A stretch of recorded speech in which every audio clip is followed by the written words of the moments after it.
নমস্কাৰ বন্ধুসকল, মই আপোনালোক সকলোকে আছামিজ বাস্তু চেনেললৈ স্বাগতম জনাইছোঁ।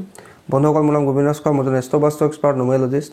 বন্ধুসকল, আপোনালোকৰ সুবিধাৰ্থে মই চেনেলটোত বাস্তুৰ সম্পৰ্কে, সংখ্যা তত্ত্বৰ সম্পৰ্কে, জ্যোতিষৰ সম্পৰ্কে, তাৰ লগতে তন্ত্ৰৰ বিভিন্ন পৰিগৰ ভিডিঅ'সমূহ ইয়াত আপলোড কৰি থাকোঁ।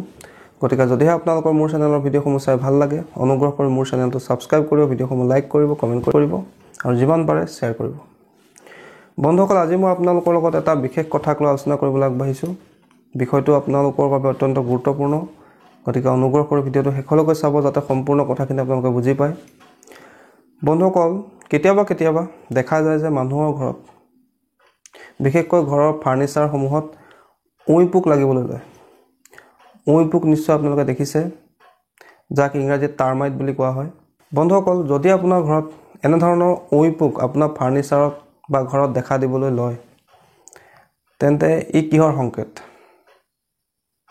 বন্ধুসকল, আপোনাৰ ঘৰত উঁই পোক লগাটো বা আপোনাৰ ঘৰত উঁই পোক দেখাটো বা আপোনাৰ ফাৰ্নিচাৰত বা শোৱা বিচনাত উঁই পোক লগাটো আপোনাৰ ঘৰখনৰ কাৰণে কিন্তু সংকটৰ আগজাননী। উঁই পোক হৈছে এটা সামাজিক প্ৰাণী। সি জাক পাতি থাকে আৰু জাক পাতিয়ে কাৰোবাক ক্ষতি কৰে। যদি আপোনাৰ টেবুল, আলমিৰা, চকী ইত্যাদিবিলাকত উঁই পোক লাগিবলৈ লৈছে, তেন্তে আপোনাৰ ঘৰৰ কাৰণে কিন্তু বেয়া দিন আৰম্ভ হৈছে। যদি উঁই পোক আপোনাৰ মেইন ড'ৰ অৰ্থাৎ মুখ্য দুৱাৰত লাগে, তেন্তে সেইখন ঘৰত কিন্তু বিপদ, বিঘিনি, দুৰ্যোগ, ঋণ ধাৰৰ সমস্যা, ঘৰৰ মুখ্য ব্যক্তিজনৰ শাৰীৰিক অসুস্থতা বা কোনো ব্যক্তিৰ অপমৃত্যু পৰ্যন্ত হ'ব পাৰে। চলি থকা ব্যৱসায় বন্ধ হৈ যাব পাৰে, আয়ৰ উৎস বন্ধ হ'ব পাৰে।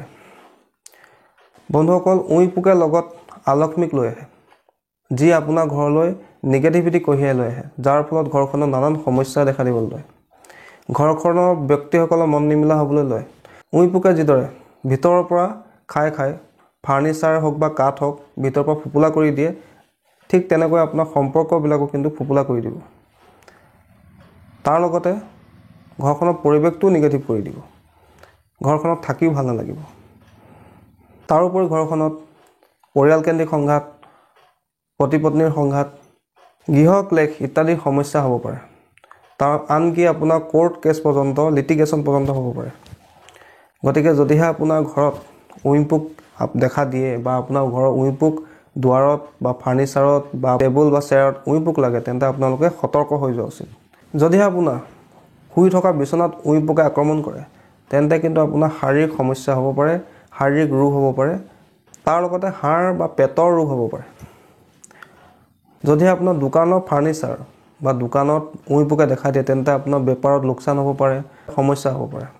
গতিকে বন্ধুসকল, কোনো কাৰণতে আপোনাৰ ঘৰত বা আপোনাৰ ব্যৱসায় স্থানত ফাৰ্নিচাৰসমূহত বা বিচনাত বা দুৱাৰত বা খিৰিকীত বা কাঠৰ যিকোনো আচবাবত উঁই পোক লগাটো কিন্তু ভাল লক্ষণ নহয়। ইয়াৰ পৰা বিভিন্ন ধৰণৰ সমস্যা আমাৰ হ'ব পাৰে। বিশেষকৈ উঁই পোকে ৰাহুক প্ৰতিনিধিত্ব কৰে, গতিকে আপোনাৰ বিভিন্ন ধৰণৰ সমস্যা হ'ব পাৰে। গতিকে যদিহে আপোনাৰ ঘৰত এনেধৰণৰ উঁই পোক দেখা দিয়ে বা আপোনাৰ ফাৰ্নিচাৰসমূহত, বিচনাত, চেয়াৰ টেবুলত, দুৱাৰত, খিৰিকীত উঁই পোকে দেখা দিয়ে, তেন্তে অতি সোনকালে এই উঁই পোকখিনি আপোনাৰ ঘৰৰ পৰা বাহিৰ কৰাৰ ব্যৱস্থা কৰিব। তাৰ কাৰণে এণ্টি টাৰ্মাইট স্প্ৰেও পোৱা যায় বা বিভিন্ন ধৰণৰ ঔষধো পোৱা যায়। তাৰ জৰিয়তে আপুনি এই উঁই পোক যিমান পাৰে সোনকালে নিজৰ ঘৰৰ পৰা আঁতৰাবলৈ চেষ্টা কৰক। অন্যথা কিন্তু আপোনাৰ ঘৰত নানান সমস্যা হ'ব পাৰে। এইখিনি কথা মই নিজৰ ব্যক্তিগত অভিজ্ঞতাৰ ফালৰ পৰা ক'ব পাৰোঁ। মই এনে বহুতো ব্যক্তিৰ ঘৰত দেখিছোঁ যে এনেধৰণৰ ফাৰ্নিচাৰত, দুৱাৰত, খিৰিকীত এনেধৰণৰ উঁই পোক দেখা দিয়ে, যাৰ ফলত সেইখন ঘৰত নানান সমস্যা হ'বলৈ লয়। আনকি ঘৰখনৰ মুখ্য ব্যক্তিজনৰ মৃত্যু পৰ্যন্ত হ'ব পাৰে বা ঘৰত কোনো ব্যক্তি অপমৃত্যু পৰ্যন্ত হ'ব পাৰে। গতিকে যদিহে আপোনাৰ ঘৰতো এনেধৰণৰ উঁই পোকে আক্ৰমণ কৰিছে, তেন্তে আপোনালোকে অতি সোনকালে এই উঁই পোকখিনি ঘৰৰ পৰা আঁতৰ কৰাৰ ব্যৱস্থা কৰা উচিত। অন্যথা কিন্তু আপোনালোকৰ ডাঙৰ সমস্যাৰ সন্মুখীন হ'ব পাৰে। বন্ধুসকল, আশা কৰিছোঁ আজি আপোনালোকে গম পালে, যদিহে ঘৰত উঁই পোকে দেখা দিয়ে, উঁই পোকে আপোনাৰ ফাৰ্নিচাৰ, বিচনা, টেবুল, চেয়াৰ ইত্যাদিবিলাকত আক্ৰমণ কৰে বা নষ্ট কৰে, তেন্তে আপোনালোকৰ ঘৰলৈ কি সমস্যা হ'ব পাৰে বা উঁই পোক যদি ঘৰত দেখা দিয়ে, তাৰ পৰা আমাৰ কি সমস্যা হ'ব পাৰে, সেই বিষয়ে আপোনালোকে গম পালে।